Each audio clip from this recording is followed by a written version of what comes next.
legalization of marijuana certainly has its obvious economic implications for the state of Colorado, but what does the state treasurer's office have to say about it? Hi, welcome to Comcast Newsmakers. We are here at the state capitol, and joining me now is State Treasurer Walker Stapleton. Thanks so much for being with us, Mr. Treasurer. Happy to be here. Yeah, let's talk about this. We're early in 2014, so we really haven't seen this implication happen quite yet for the state of Colorado. Right. But your view on the legalization of marijuana, obviously it brings some money to the coffers. Right. Well, our view is an economic and fiscal-based view in that we are charged with safeguarding taxpayer money. And now that the voters of Colorado have spoken and we're moving forward with legalization, it's incumbent upon us to do it in a fiscally responsible manner and to safeguard taxpayer money. And so that's what we're working to do. Revenue projections are very, very early.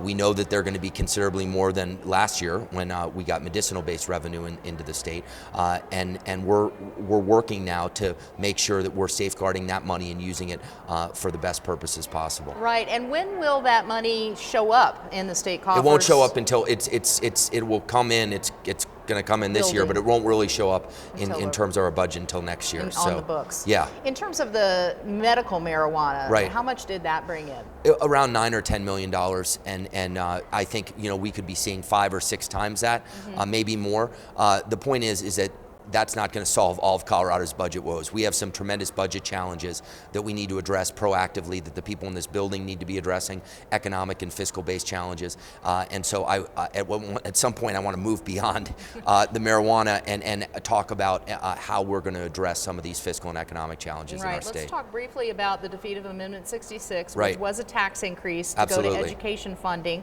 Tell me why you were so ardent against that. So I was very involved in Amendment 66 as somebody that has kids who are going to be in the Colorado schools for many years and somebody who cares deeply about the future of public education.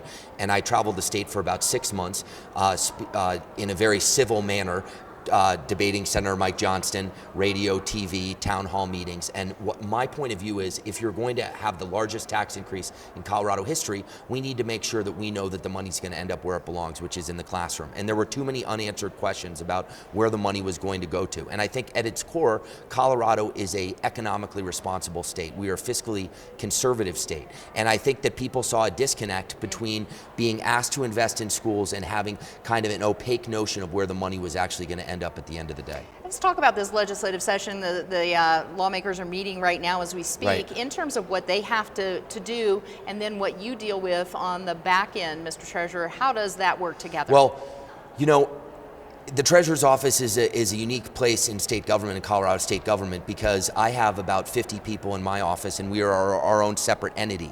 I'm an independently elected official, so we really view our office as a chance to have a platform on fiscal and economic policy that we can work together with the Democrats, Republicans, common sense fiscal legislation, which ultimately is helpful to the taxpayers of Colorado. And we have tremendous budget challenges. We have a pension system which is $25 billion underfunded, a number that is larger than Colorado's budget in any given year.